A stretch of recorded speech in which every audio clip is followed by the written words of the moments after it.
So we want to talk about how you can drive more traffic with Facebook ads. So I'm going to go through this.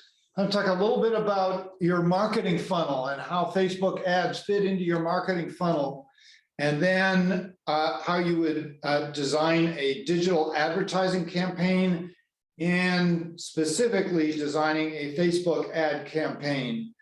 Then we want to talk a little about some of the data that Facebook provides you about your campaign. They provide some really interesting data back about who saw your ads and details about them. And Bridget will be talking about that. We'll finish up with a little bit of research about what makes a great Facebook ad. And so let us begin. There we go. All right, so Facebook ads are clearly a strong element to have in your marketing funnel.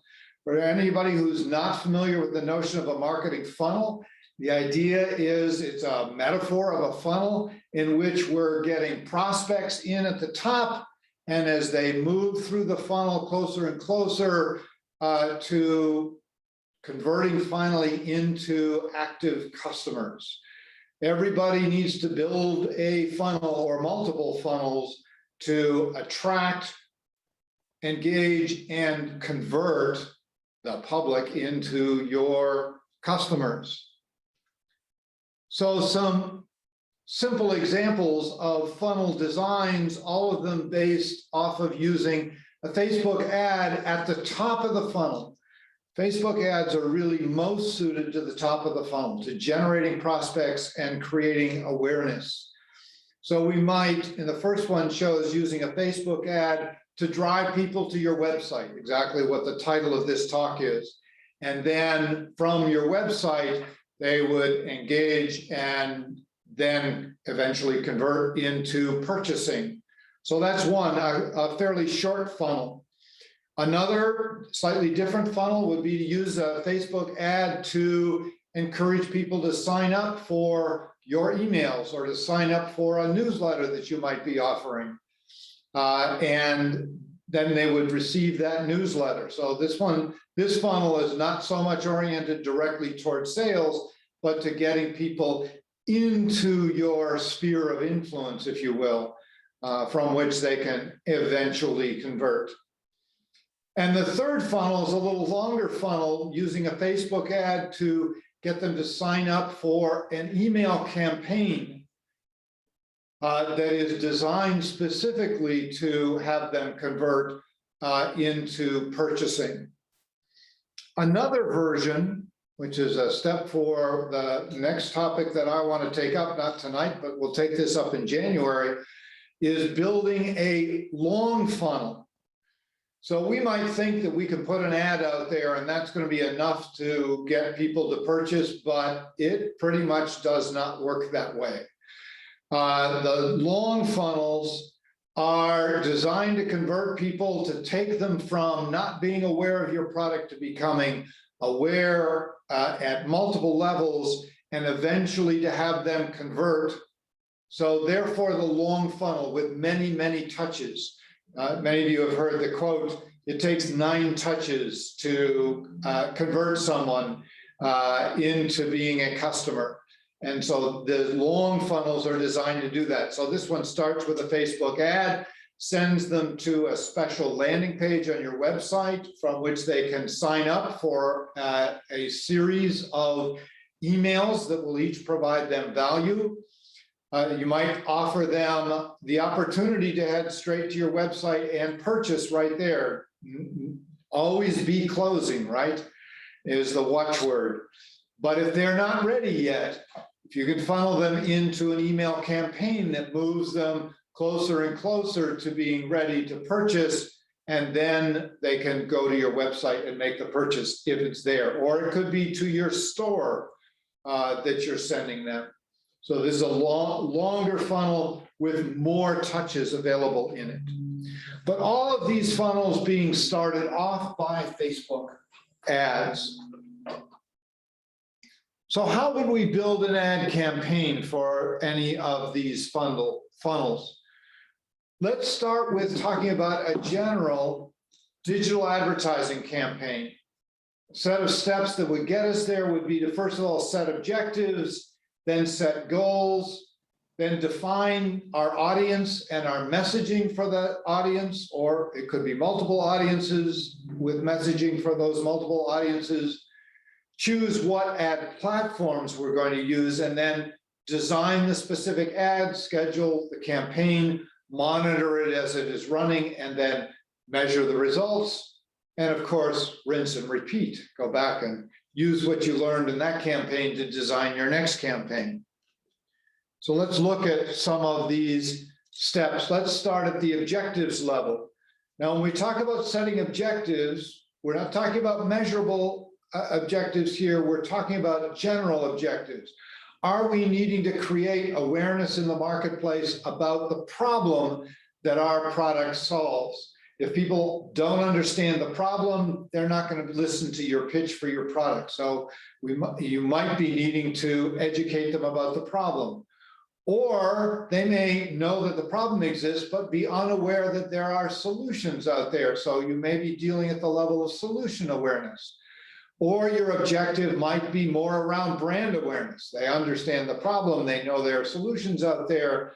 With your brand, you're giving them the reasons why your brand is the best, or getting them excited about your brand with a more emotional message. You might have as an objective to get website traffic, or get traffic to your store, or get newsletter signups, get repeat purchases, many different objectives you could be setting.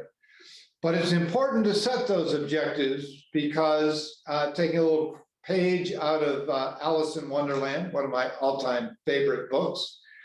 So one day Alice came to a fork in the road and saw a Cheshire cat in a tree. "Which road do I take?" she asked. "Where do you want to go?" was his response. "I don't know," Alice answered. "Then," said the cat, "it doesn't matter." So if you don't know where you're going to go, you don't know where you're going to end up. So we want to be clear where we're wanting to go. So that's objectives, but then we need to set more specific goals. These are usually more challenging for people. I don't know, how many is enough? Well, if you're new to this, pick a number and see whether you exceed that number or fall short of that number. And next time around, adjust your numbers. But your goals need to be measurable. You need to be able to say without a doubt, yes, we met our goal, or no, we did not meet our goal. So it might be get 20 website visitors a day, generate 200 leads, get 30 new reviews for our product or our company, make 5 sales a day. That would be an ambitious one if you're just starting out. Or get 25 signups for our newsletter, 25 signups for our seminar that we're offering, which is about what we got for tonight's seminar, actually. Then defining your audience. This is a place where people tend to resist a lot defining their audience because they want to sell to everybody. And as I like to say, if you're selling to everybody, you're selling to nobody. You want to be really, really clear who the low-hanging fruit are. What do they look like? What age are they? What gender are they? What other demographics do you know about them? What is their lifestyle? What are their preferences? What are their interests, which are particularly useful to define when we're talking about Facebook, because we can actually target interests with Facebook. But know who your audience is that you're going after. Otherwise, your messaging is going to be too loose, not specific enough to draw the attention of that audience that you can attract easily. Then you need to choose your platform. And there are lots of different platforms out there. I've listed 5 of them here.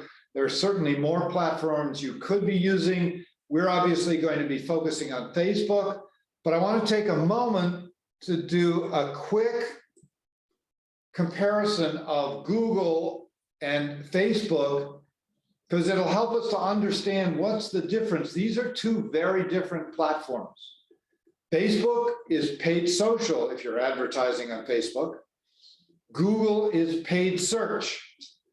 So on Facebook, we're very audience driven. We're defining specific audiences that we want to have see our ads. In Google, we're keyword driven. We're defining specific keywords that people would be searching for, that if they're searching for, they're going to see our ad. So it's a very different mechanism that is driving who gets to see your ad on Google versus on Facebook. Each of these has several different platforms within them that you can advertise on. Facebook has, of course, Facebook. Instagram, most people are aware that Instagram is a Facebook property. Messenger is, you can also advertise on Messenger. You can also advertise on what Facebook calls the audience network, which will get you seen not only on Facebook properties, but on other apps that are tied into the Facebook audience network. Google has multiple also. There's Google Search, YouTube, Google Play, and their display network. So you're being seen on different platforms. You could ask the question, well, where is my audience? The people that I want to reach, where are they? There's also a difference in total possible reach. Facebook has got 1.5 billion active daily users. That would be enough for me. But if you go to Google, they've got 3 times that. They have 3.5, not quite 3 times, a little over 2 times, with 3.5 billion active daily users on Google. The costs are quite different. I've listed here the CPA, which is cost per action. That action could be a click, that action could be a sign up, that action could be a sale, but it's cost per action is the measure here. On Facebook, it on average costs almost $19 to get an action from a Facebook ad. It can cost as much as, the average on Google is $45.96. So Google is quite a bit more expensive. Now, if we're talking about cost per click, which is another measure, cost per click is much lower on both of those, and it actually varies the particular category you're in as to which is more expensive, Facebook or Google. So you might want to look up that data when you're making a decision. But let's focus in for tonight on Facebook. And now we're down from designing a general digital advertising campaign to narrowing that into the Facebook ad campaign. The front end that we've talked about so far would be the same, but now to do our Facebook ad campaign, we're going to need to select our audience within Facebook. We're going to need to decide where we want our ad to be seen on Facebook and its other properties. We'll want to set a budget. We'll want to pick a format for our ad. We'll place our order, get the ad out there, and measure and manage it. So let's take a look at those individual steps. By the way, as I go along, if anybody has any questions or comments they want to make, either put it in chat and Bridget or Pernilla will let me know it's there, or go ahead and unmute yourself and interrupt me. I love being interrupted. Otherwise, you're just going to have to listen to me for the next 15 or 20 minutes. All right, so let's delve into this. Selecting your audience. So you can define audiences in a couple of different ways. You can define them by specific attributes of your audiences. For example, you can choose locations. You can say, I want people in the United States to see my ad, or you can narrow that down to narrower geographies, or you can expand that out to broader geographies, depending on your particular business.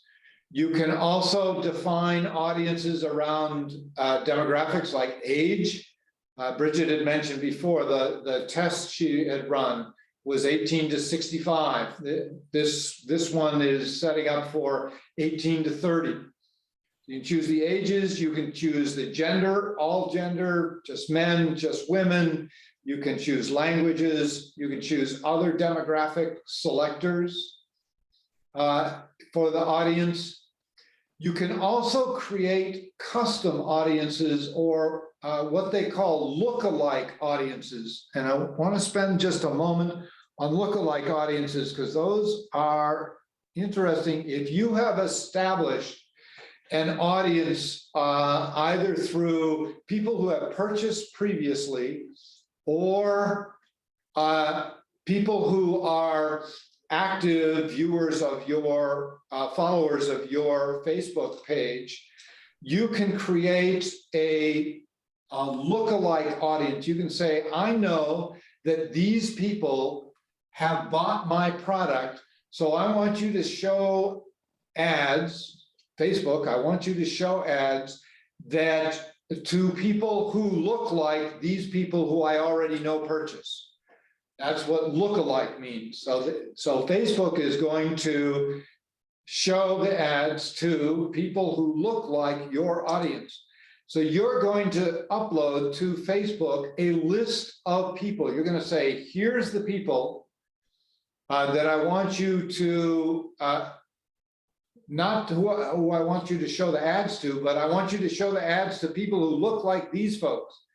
And Facebook will look at those folks and say, okay, because they have a tremendously rich database about all of these different people. So if you've got a really good list, this lookalike audience can be very, very efficient at finding people who are likely to purchase your product.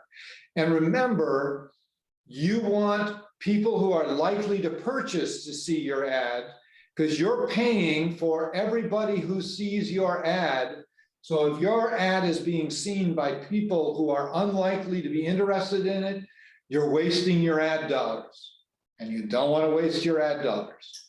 So this can be a great way to go. However, you need to have some track record here to work with. The minimum that Facebook wants for a lookalike ad is 100 people. And it works better the more people you have. So it's going to work much better if you've got 500 people that you can seed this with. By the way, Facebook won't show the ad to the people who you upload. So it doesn't double do it. It says these people must already be purchasing from you. So it's going to show them to new lookalike people. If you don't have a large enough list of people who have purchased from you, you can use seed audiences. You can use people who like your page.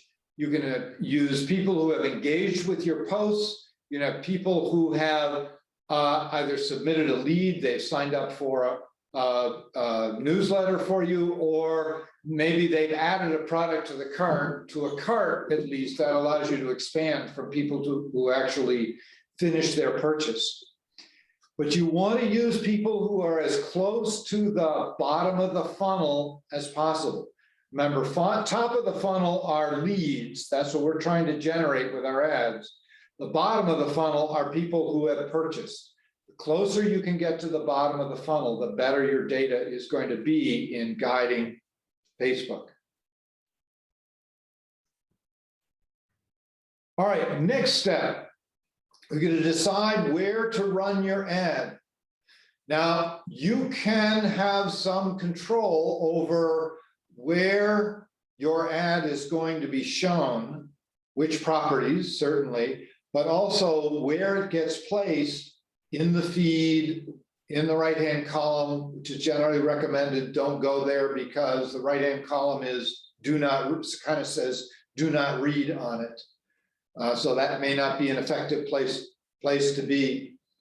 Now, if you're new at this, I would strongly suggest that you let Facebook make the decisions here. Facebook is going to do its very level best to show you to the people most likely to purchase. And they have an algorithm that helps with that. We'll talk a little bit about that algorithm a little later on. But this is a place where, unless you have a really good reason to tell Facebook where it should place these ads, I would let Facebook make the decision. Why would I trust Facebook? Because they want more of your ad dollars. And if your ads aren't successful, you're not going to spend more ad dollars with them. So they have an incentive to do this the best possible, and they have all of the data to make that happen. Now you've got to set a budget, and there's a couple of ways you can set your budget.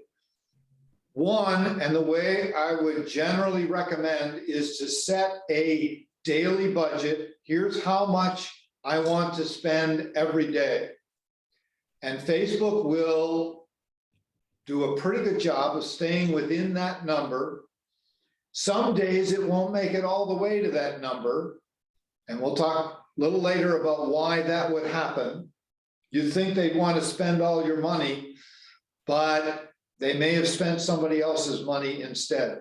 But set a daily budget. It is recommended that you set that budget at a minimum of $10 a day.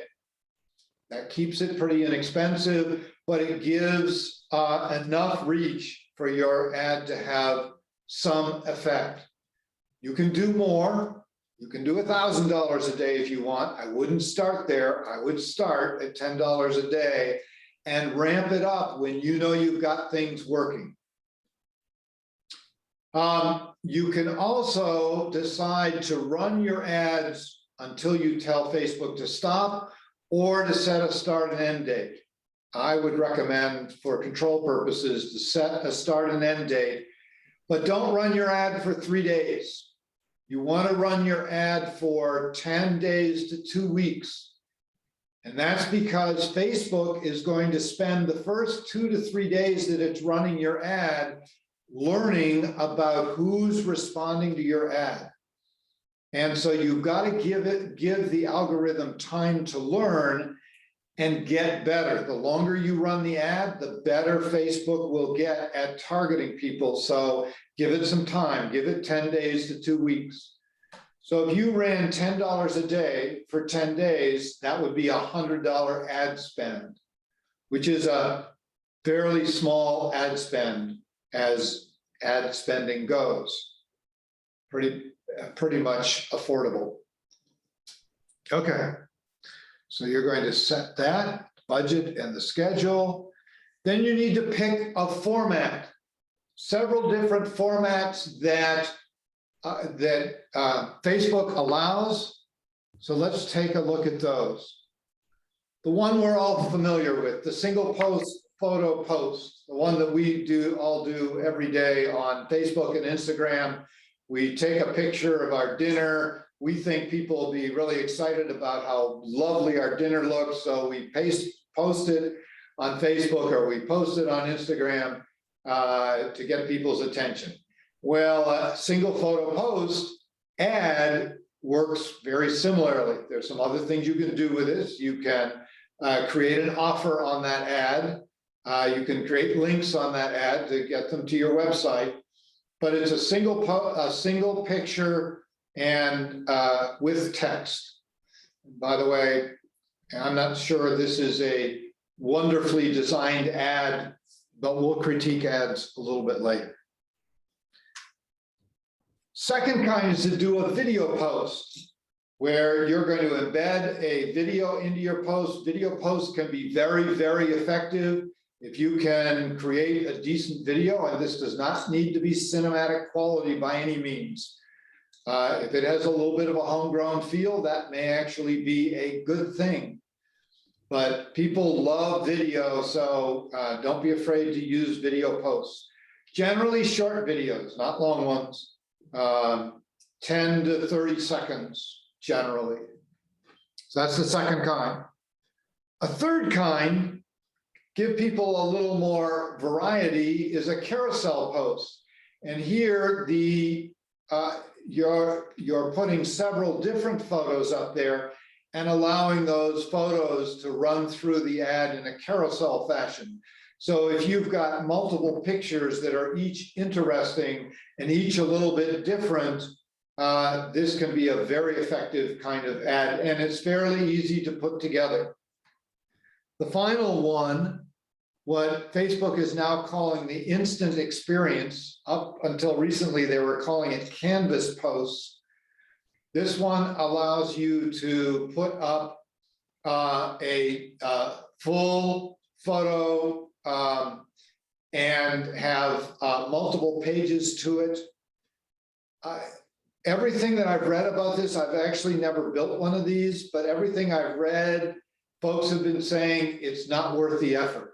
These are very difficult to put together, and people are not getting the bang for the buck in terms of the extra effort it takes to put together what Facebook is calling the instant experience. So the users are, the advertisers are saying they're not having such a great instant experience. So I would tend to steer away from these. Okay. Yes, Bridget. Can I give one quick tip for everybody? Yeah, or two or three even. Or two or three. I would say when you're going through what kinds of ads what kinds of graphics you want to use, whether it's video, carousel, or the single post form, all of these different ideas that Brad's is talking about do kind of play into each other. So when you're selecting your target market, if you're looking for a younger audience, then really keep that target market in mind, that target audience in mind of what other platforms they're going to be on and what kind of media they're going to respond to. Because that's going to really help you build out your Facebook ad and optimize it to really get more conversions or reach your objectives that much faster. So that's just my quick tip, is make sure that all of these different steps are very cohesive and they play well together. So would you say, Bridget, that any of these particular formats, single photo, video, carousel, or the instant experience, skew toward a particular kind of audience? Is there a pattern there? Well, the video is definitely going to play to a younger crowd. They don't have a very big attention span. So if you're looking for a crowd that's under 30, I would say definitely go towards videos. If you have products that you're trying to endorse, and you want to display them really to the best of their advantage, definitely use the carousels. And again, I think the younger crowd has a fascination with interaction and engagement. So using those carousels, using multiple single posts where they can swipe and look at your different products and actually go through a catalog type of scenario would be like the best idea. Single posts or videos that have a little more context to them, I would say would be for anybody 30 and up who want more information, not just the interaction and instant gratification. Oh, excellent, thank you. All right. So there's some insights there. So now we've got it all put together. We've got a format for our ad. Not going to go deeply into ad design. We'll talk a little bit about it at the end. That would be a topic for an entire session, or maybe for an entire week of sessions. So we'll take that up at a later time. But assuming you've now designed your ad, now you're going to put your ad out there. You're going to press the button and say go, and Facebook is going to start showing your ad to people. But now you should be thinking, oh, wait a minute, how does Facebook determine exactly who gets to see your ad?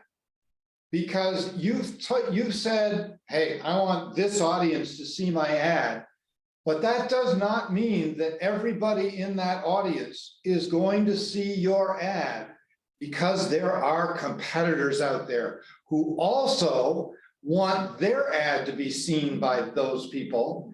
And Facebook can't show every ad to each person. So they've got to have a way of allocating who gets to see it. And that brings us to the Facebook ad auction, the big bad ad auction. So this is what happens. So suppose that I'm in your target group and I'm on Facebook, and you and one of your competitors both want to show me your ad. Facebook's going to run an auction between you two. You're going to get a phone call from Facebook. Facebook's going to say to you, how much are you willing to pay to have Brad see your ad? And then they're going to call your competitor and say to your competitor, well, that person's willing to pay $2. Are you willing to beat that? And they'll go back and forth like this. No, this is not how it happens. That auction is run in real time by software, and you never get to see it, but you should know it's happening and have a little bit of knowledge about how it works, because it will have an effect on how you set up your ad. So who wins? It's the ad that has the highest total value. It's not the ad that's willing necessarily to pay the most. You'd think that, but Facebook, believe it or not, is a little smarter than that. I'm not sure I want to use Facebook and smart in the same sentence, but these days, but it's true here. So they go for the ad with the highest total value, and there are three major factors they use. There are some other smaller ones also, but the main ones are the bid size, how much you're willing to pay, the estimated action rates. Now, that's not a misspelling of auction, it's action. Remember, Facebook wants these ads to be successful, and they have very sophisticated machine learning software that predicts if Facebook shows an ad to me, they'll have a prediction of how likely I am to respond to that ad. And take an action, like click on it. That would be an action. So they're going to look at in this case, two competing ads. There may be more than two competing, and say, well, which one is Brad more likely to respond to, and factor that in. And then third is ad quality. And they have a whole set of measures of ad quality. And Pernilla, if you're interested, Pernilla has done a great job of putting into chat a link to some more information about ad quality. Another thing that we could delve into in much more detail than we have time to tonight. So it's going to look at these factors. It has a weighting system for these factors that, of course, nobody is allowed to know what that weighting system is. And it decides which ad has the highest total value. Now, that means that there are some bidding strategies. Now, remember, this is not a bid where they're calling you up and you can decide how much you want to bid in real time. You're setting all these things beforehand. The most commonly used one is spend-based bidding. You say, I'm willing to spend $10 a day. And Facebook is going to try to do the best job it can of spending your $10. That is, it's going to try to get you as much response as it can for your $10. Thank you very much, Facebook, for being a good citizen for once and trying to do that for me. So if you send your $10 a day, they'll spend that the best they can. And because of this auction going on, you may not win enough auctions for them to spend your whole $10. So you might only spend $7 on a given day. The longer your ad runs, the more you're likely to get to those maximums as Facebook learns you better. So that's one, is spend-based bidding. Second is goal-based bidding. You may say, and you can say to Facebook, I want you to give me the highest possible return on my ad spend, ROAS, return on ad spend. And then Facebook is going to use that as its what we call objective function of maximizing your return on ad spend to decide which auctions to have you enter and win. So that's goal-based bidding. The third, not for beginners, is manual bidding, where you go in and you actually set the parameters by which Facebook does its bidding.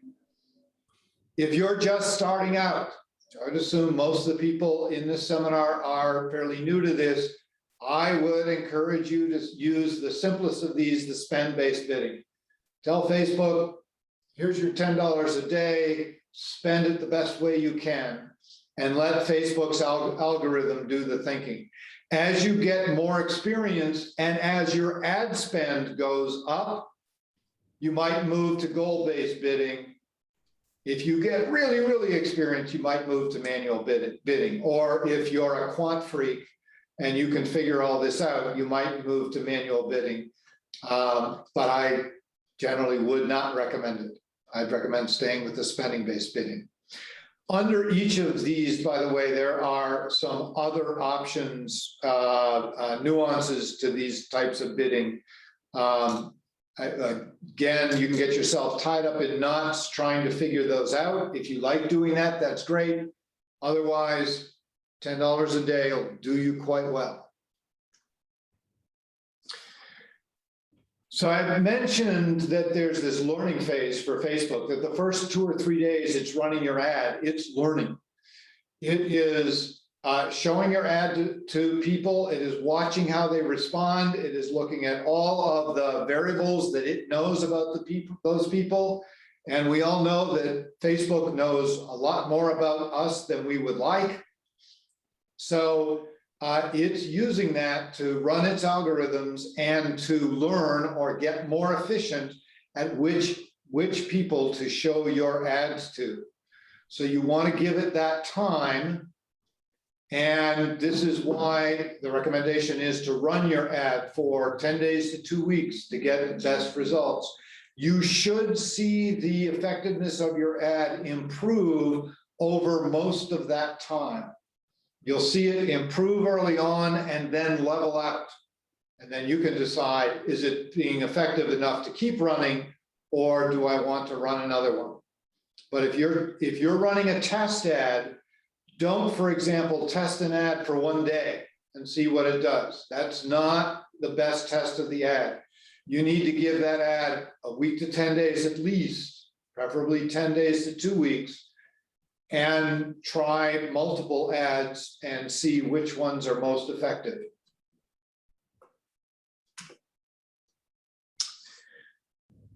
Then once you've run your ad campaign, you can measure and manage your ad over time.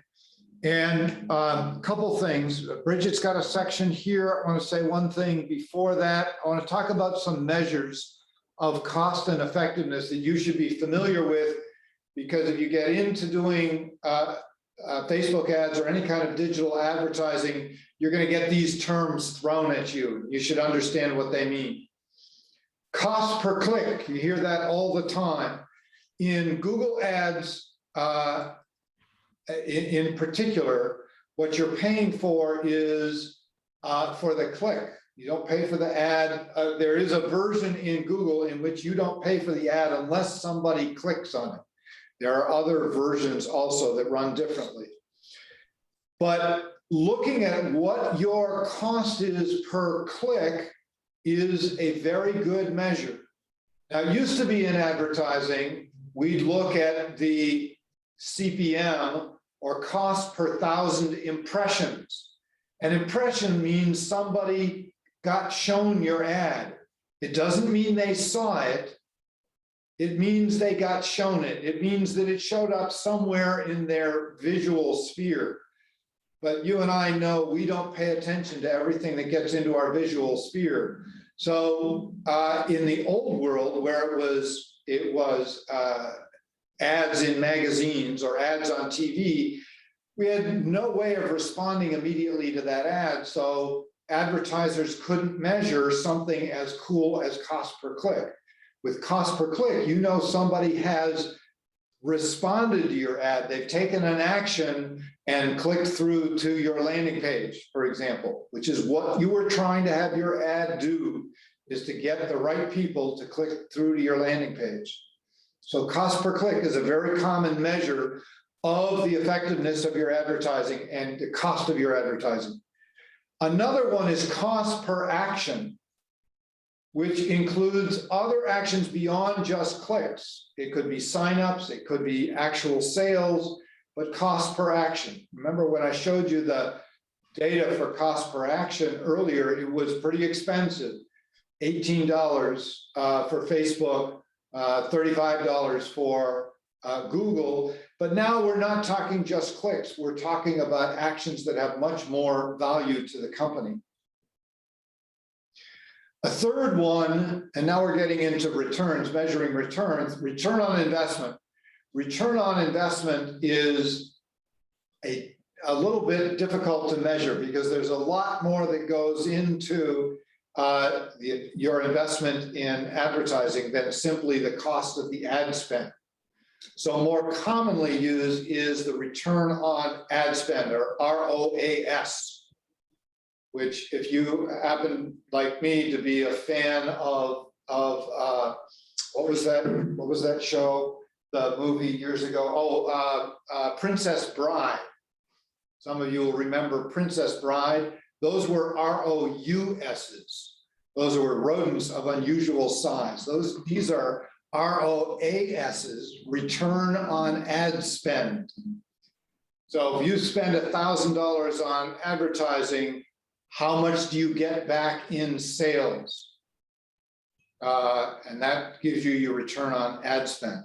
So these are terms you should be familiar with and you should be paying attention to. Now, when you start out with doing Facebook advertising or any kind of digital advertising, I would suggest that you do not get all tied up in your underwear about these measures at the beginning. I would simply pay attention to, are we getting any response? And what's getting the most response?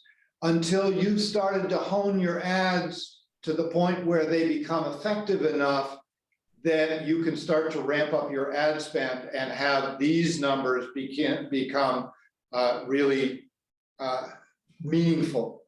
Because probably the first few ads you're going to run, your return on ad spend is going to be a very ugly number. That shouldn't discourage you. You're just at the front end of the learning curve.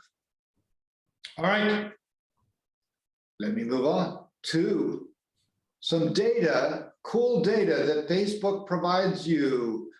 Bridget, tell us about this data. Okay, so this is actually the really exciting part about the Facebook ads.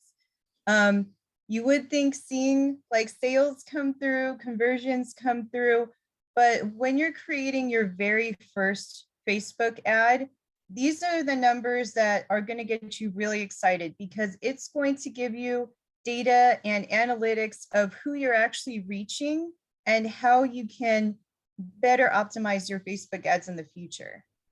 So next slide. So it's going to give you a general overall performance of what you did, how many clicks you got, how many people you actually reached out to. In the very beginning, when you're creating your Facebook ads and you're telling them how much you want to spend and who your target audience is and the location that you want to target, they'll usually give you a general number of who they think will look at your ad. But at the end, it'll actually tell you who you were reaching and how much you were actually spending in those bidding wars. Next slide. All right, just let me make a comment. That cost per link click, that's our cost per click that we were talking about a little bit earlier. So here it was 66 cents per click. That's a pretty good number, actually. And it'll also give you audience information. So it'll give you a breakdown of your actual demographics. You might have said, hey, only show it to 18 to 65-year-olds. But this will actually say, okay, you asked for 18 to 65-year-olds, but this is how many people actually clicked on your ad. How many people from those age ranges were actually interested in it. So it gives you a lot of insight into how to narrow down who your audience is specifically on Facebook, and who your market could be overall, especially if you're going into trying out a new product, advertising for a new product that you're launching. This is a really great amount of information that'll tell you who's actually reacting and showing interest in it. Next slide. And this plays directly into, again, how you're creating your ads. Because like I said before, when you're looking at first creating your ad, all of those pieces should be very cohesive and working together. The images, videos, or carousels you're making should match with the audiences and the platforms that you're sending them out on. So this is a great way of actually giving you information on whether the images, whether the videos, carousels that you are sending out were reaching the people you intended to reach out to, and which platforms they were most effective on. Next slide. All right, thank you. Any questions about data? I think there's a host of other data that's available also, right, Bridget? There is. You can also get tons of data about the location as well. Most of our ads lately have been based mostly in Monterey County and California, but if you are a company that provides services or products and to multiple locations, it can give you great information on which locations are interested in which products as well. Cool. Yeah, we just started running ads for Plum, and it turns out that Plum is really popular in the Ukraine. Aha. So did you increase the amount of ad spend in Ukraine? Not yet. Not yet. I just found this out this morning. By the way, is that the last comment I just made to Adam about is he increasing his ad spend in Ukraine? That might seem counterintuitive, that Ukraine's responding really well. So you might think, well, so I don't have to advertise as much in Ukraine because they're responding really well. No, no, no, the logic goes the other way. You want to advertise to people who are responding. So if you find a group of people who are responding well, spend more on them, not less. Don't spend your money on people who don't want to respond.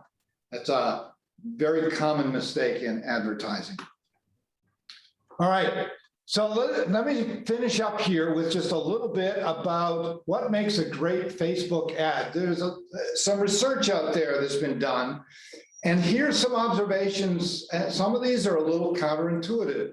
So they tested a few different things. One was they looked at relevant images versus irrelevant images. So if I'm selling puppies, a relevant image would be a picture of a puppy.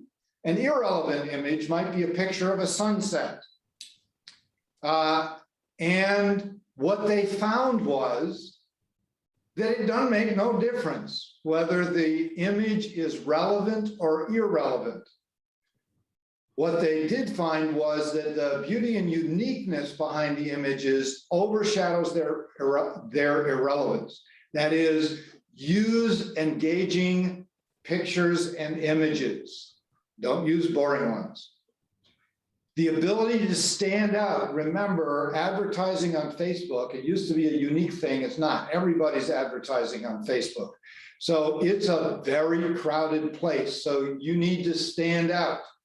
So if you've got an image that really stands out, that may work. Now, I'm not sure how far I would push the irrelevant image thing, but it is interesting that the irrelevant images in this fairly extensive study and well-designed study seem to do as well as the relevant images. High contrast and bright colors catch the eye. Your eye responds really well to contrast and color. So the second thing was, and this has been a big controversy for some time, text on the images or no text on the images. Fairly clearly, no text performed best. Do not mess up your images by putting the name of your company on it, or the name of your product on it, or a message on it. People don't want to look at that. It's not attractive to the eye. I actually think that what it does is it confuses the eye and makes it hard to look at, because the eye doesn't know whether to read the text or look at the image, and it can't do both. So fairly strongly, they came up with data showing no text on your images. They did say that you could use a small, subtle logo, seemed to be okay, but it can't dominate the image. It's got to be small and more in the background. The third one, and this one struck me as also counterintuitive, people versus objects. We all know from our own Facebook posts and feed that people respond to people. But what they found in this was no difference between people and objects. And they kind of went, huh, that's interesting, because they didn't expect this result either. They believe that what caused it was the uniqueness of the object. There are lots of pictures of people on there. So using pictures of general people doesn't help. So don't use pictures of people, just have pictures of random people. Use unique objects. And again, uniqueness and beauty beating out bland and overused images. One of the key things that came out of this is don't use stock photos. Everybody can identify stock photos. The eye can identify stock photos immediately and will immediately move away from them. So don't use stock photos. Hey, Brad. Yep. Do you have a link to this I do. data? I do. Can you share that? Yep. Pernilla, if that link isn't here, it's on the very last slide. So you might put that in chat. And I can get it to you separately. Yeah. So here's what that study came up with for designing a Facebook ad. Now, this study wasn't big enough to necessarily be definitive, but I do think it's a good guide.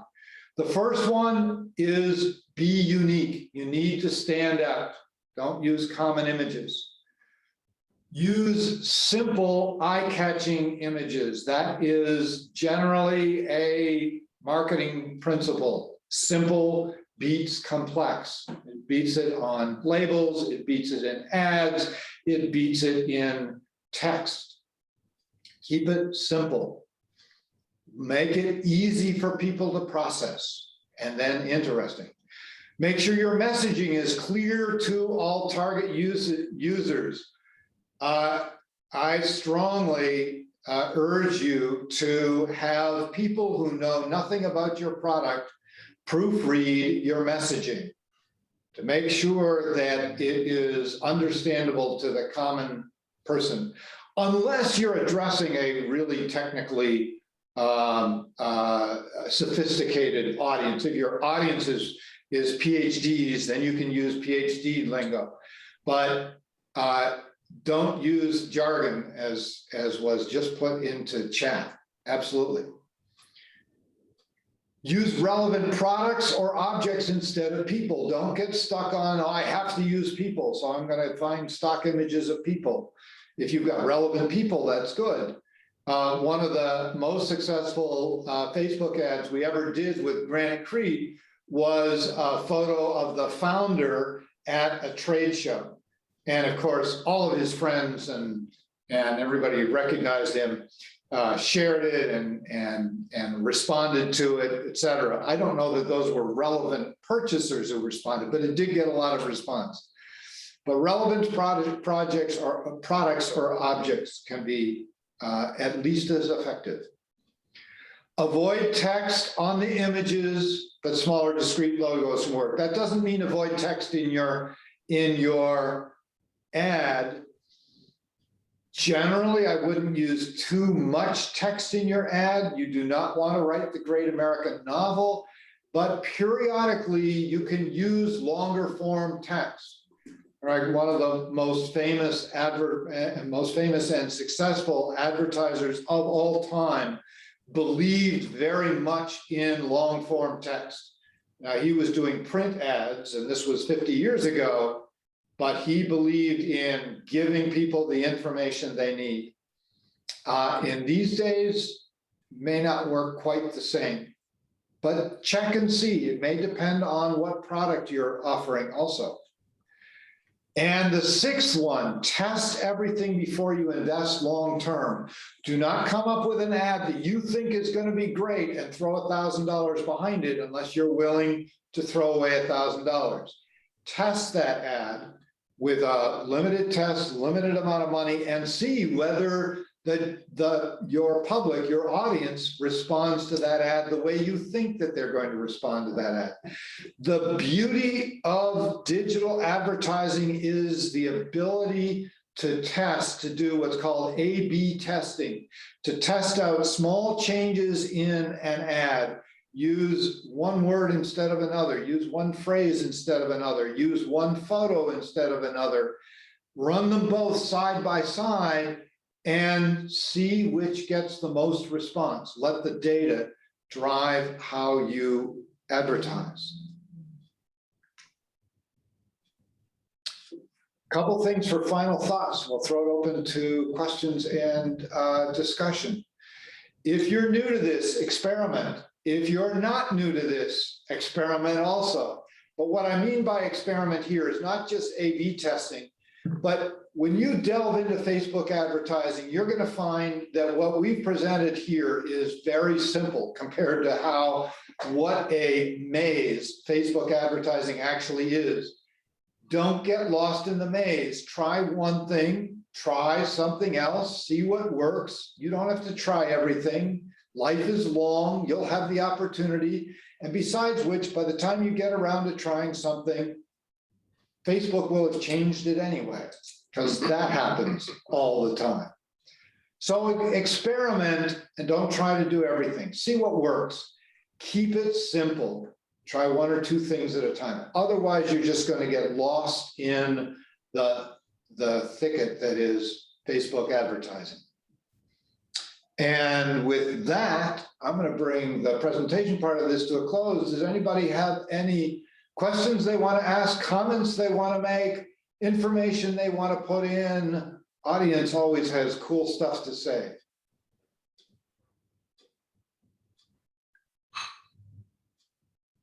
Anything? You could also put it in chat if you're shy. Nope. Anything you want to say to close? Oh, Nadish says very informative. Thank you, Nadish. Appreciate it. Bridget, anything to close on? I was gonna say earlier that that it's almost essential to do that A/B testing that you're talking about when you're first starting out. Finding, I mean, you might think you have a winning product, your MVP product, but no one tests it better than the actual public. So when you're creating your Facebook ads, it's also an opportunity to do some of that marketing research, to as close as we're ever going to get to effective mass media marketing nowadays. So different types of images, different formats, different wording, even different buttons. There's so many different options on Facebook. So, so really honing in on your message, on your product, and also testing the strengths and weaknesses of your products themselves really helps a lot. Cool. How about automated tools to like schedule posts, things like that? Do you guys have a suggestion for that? We use Sprout Social Sprout. as ours. It's not the cheapest one out there by any means, but it's pretty effective, and they've got their own data that they collect also. It's pretty good at collecting data. Okay. I've not done a survey of them. And Sprout recommended to me a long time ago and started using it. And once you know a platform, you don't want to change platforms. Yeah. And learn another one. Yeah. Anybody else out there have any favorite scheduling platforms you use? Well, I use multiple platforms, but we actually had a question in chat about tracking conversions from a Facebook ad. Okay. And was that the question? What was the specific question? How do we track conversions from a Facebook ad to a lead? Oh, you mean if you get a lead, how do you know that it came from your Facebook ad? Is that the question? Because that one's pretty easy to solve. When you create a link from your Facebook ad to either a landing page, the typical way is you create a special landing page on your website, and you point your ad to that landing page. If you make it so the only way to get to that landing page is that ad, you're done. You know that everybody who landed on that landing page got there from the ad. If you've got multiple sources pointing to that landing page, you can create a unique link. Google has a free tool to create a customized link that will identify in Google Analytics that people came from that ad. And I'm blanking at the moment on the name of that tool. Bridget, do you happen to remember it? We use it all the time. Also, just the standard Google Analytics package will tell you what the referring website is. Well, they'll tell you referring. Oh, UTM website. Builder. I'm sorry? UTM Builder. UTM Builder. That's why I couldn't remember. It's a very intuitive name, UTM Builder. That's what I would have thought they'd named it. But if you Google UTM Builder, it's very easy to use. It'll take you 5 minutes to read through and figure it out. It's free to use, and it's something you should be making heavy use of because it allows you to track. You can put those customized links into newsletters, into blog posts, into ads, into other posts. It allows you to understand where your traffic is coming from. There's some pretty limitations in what Google will actually tell you. It'll give you a fair amount of information about where traffic comes from, but sometimes not as specific as you would like. So that's a great question. Any others? I was going to say that when you're setting up your objectives in Facebook ads, if you do set up your objective as being conversions or leads, it has different tracking data for you. The analytics that I showed earlier during my part of the presentation, that was for website traffic. So it didn't show all the 20 million different kinds of analytics you can get with the different objectives. But if you do set your objectives as conversions or to create leads, then there's different information that they'll provide to you. Cool. You got, Adam, do you have any insights from, you've been doing some advertising for Plum. Yeah. Anything you want to throw into the fray here that's really working, or that you want to say, you should never do this?